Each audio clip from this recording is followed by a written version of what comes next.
Pit Stop Kitchen and Garden, and today we're going to make a video showing how we are going to prepare for this heat wave. Right now it's like 100 and something degrees. The sun is going down, thankfully, but next week is going to be going up to 111, 15, 100, even up to 117.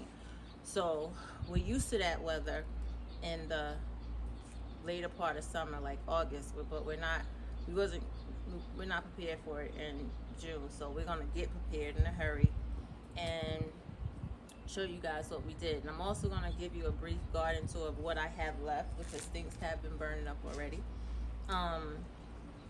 before next week, because who knows what it's gonna look like after next week.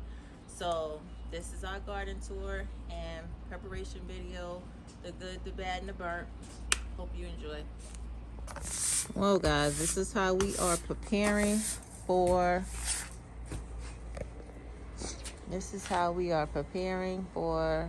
the heat wave. We're trying to get everything up under this little awning or whatever,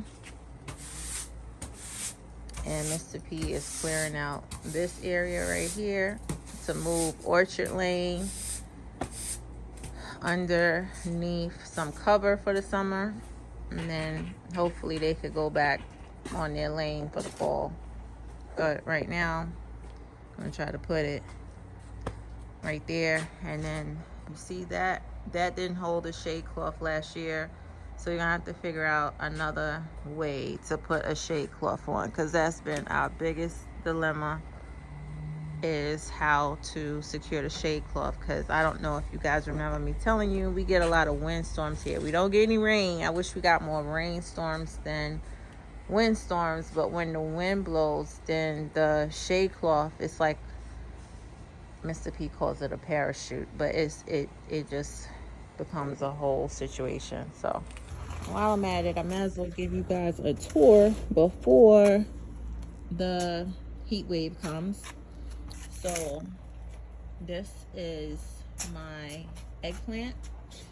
Those are what's left of my sweet potatoes. These died. These are left in this bucket. I don't know if you guys remember where I planted the calendula, the nasturtiums. Yeah, sun did not hold up well with the sun. This is my ginger now. This is my white pepper plant.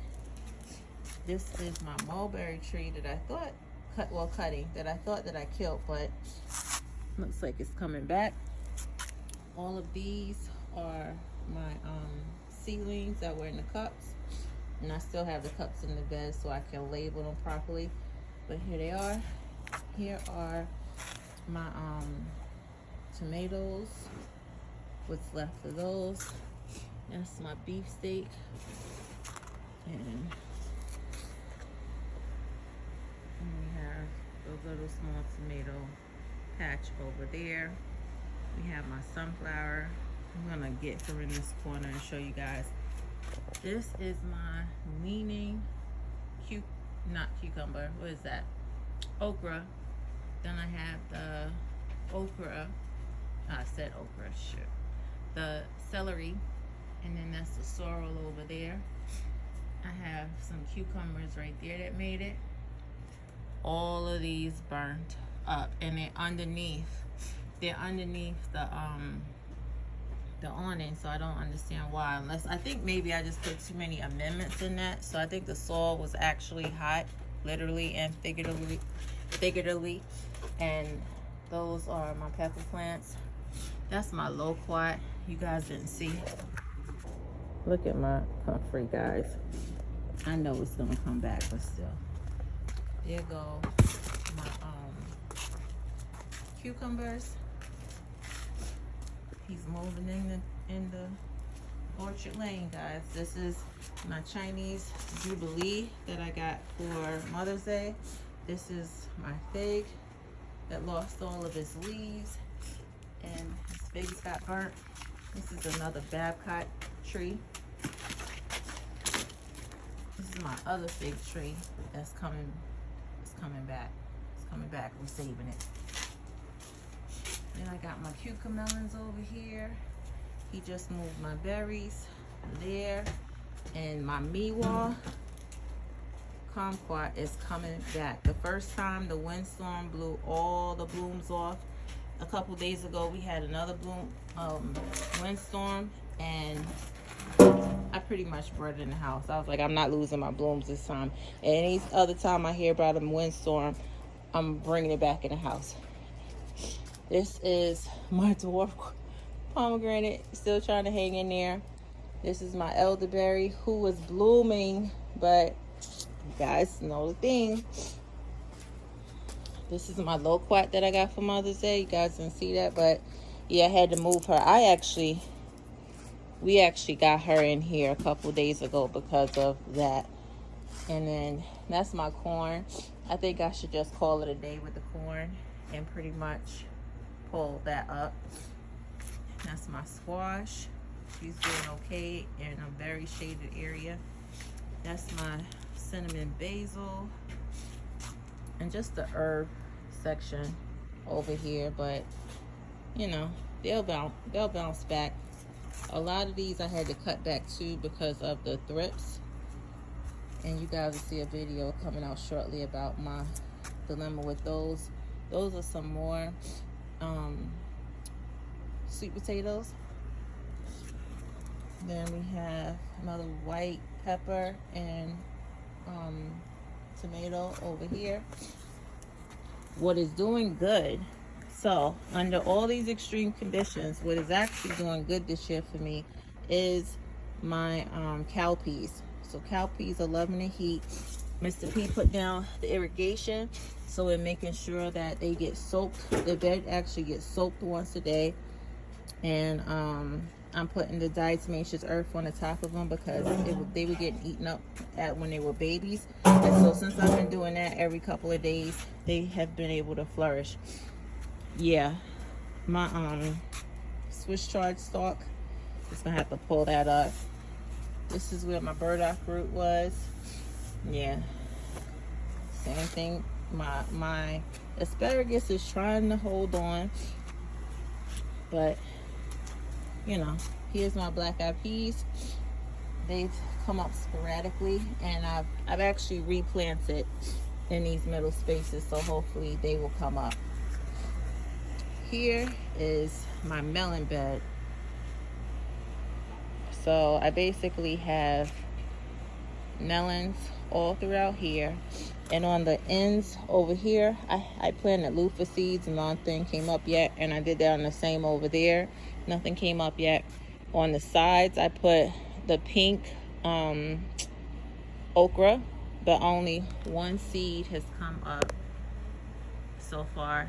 And then on this side I put the heavy hitter okra, and a couple of those have come up. Now this is a mystery patch because I don't know what happened to the labels. I got 2 labels. This I'm sure is pumpkin. I think that's my small pumpkin that I threw in there. And I'm almost positive that this is the moon and stars because of the speckles and the watermelon. But everything else is going to be a complete mystery.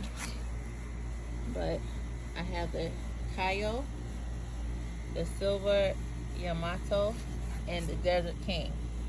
So I know what those are going to be. Everything else, totally mystery.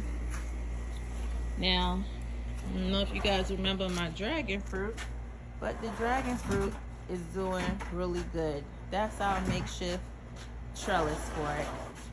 My basil is doing okay. I mean, it's having its good and bad days. My rosemary is pulling through this heat and everything. Right here, this bed, we're gonna put down some more peas. Since the peas are doing good, we're gonna do that. So that's pretty much the thing. This bed, it had I had my Malabar spinach, my New Zealand spinach, all the spinaches that I thought could handle the heat. I put them in this bed, and I had cucumbers right here, and we had the shade cloth over it, but the shade cloth was only protecting the top, and the sun was coming in that way, so it was like lasering my cucumbers. So That wasn't a good idea. So what I'm going to do with this bed, I don't know yet. I may try to go and grow those spinaches on the table or inside and then retransplant them out. Or I might just say forget it and just go with stuff that's been doing good so far. The only thing that's been doing real good and thriving here is the okra and the cowpeas and the melons. So we might actually put some cantaloupe or something in here. I don't know, we'll see. And then these are the rest of my my tomatoes. Shout out to Maureen Williams for giving me that shade cloth early, because when the shade cloth didn't work over here, Mr. P literally threw it over here, so it protected my tomatoes. And we did get to harvest some. I actually harvested some last weekend, so that's why we don't have too much on here now. And now because of the heat, I was told after it gets over 95 degrees, the pollen dries or something like that. So that's the reason why our tomatoes don't set. But if I could just keep, these are my peppers too. If I could just keep the tomatoes alive by September, they'll come back for me. And I know you guys are wondering, how's my blood marrow? How Mary doing? Let me show you how Mary doing. Mary is doing awesome. We just want to keep Mary happy. Mary, keep your fruit. She didn't keep her whole clusters, but you know, you kind of expect that. But Mary doing pretty good, y'all.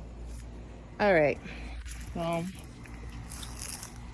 as you see, he's just still moving Orchard Lane over here. And I didn't want to neglect the rest of my fruit trees. I'm showing Mary love, ain't showing nothing else love. But as you can see with the apples, they've already started, guys. You see that? I thought I could wait until, like, you know, it got a little bit more close to it being ripe. But you see how my apples are getting big, especially the ones that I thinned out. And then I got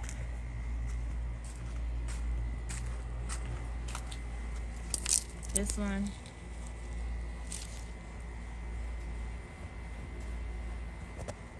This one got sunburned, but this one back here is looking really good. But yeah, they're coming from my apples already. And big tree is doing good, completely loaded.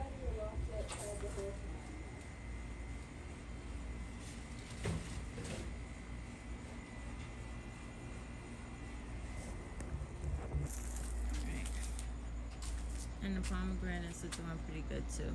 I don't know if you guys remember when I showed you the pomegranate the last time, how all of this was red.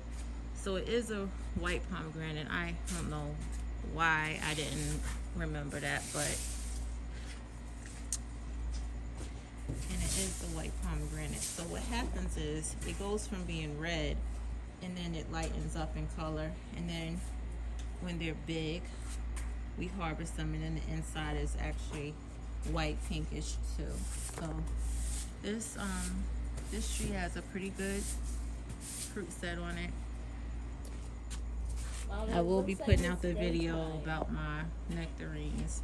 The thrips have taken over. I don't know if we're gonna be able to get any off of it, but if we can, you know, you guys will see. I was just recording. Sorry.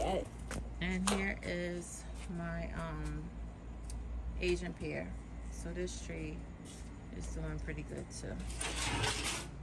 Just, you know, all my trees are kind of suffering a little bit from the sun, but that's to be expected.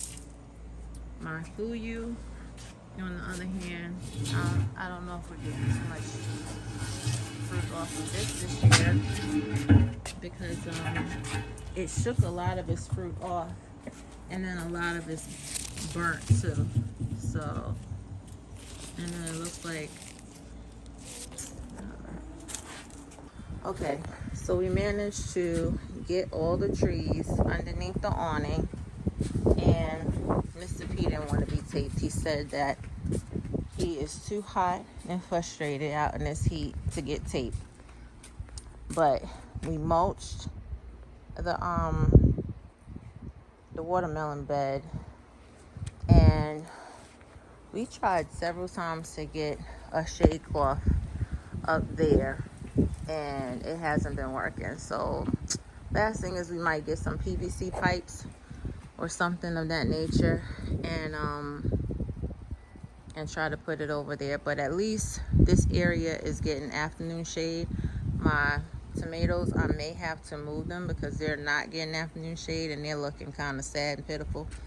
But anyway guys, I hope you enjoyed the video. Take care.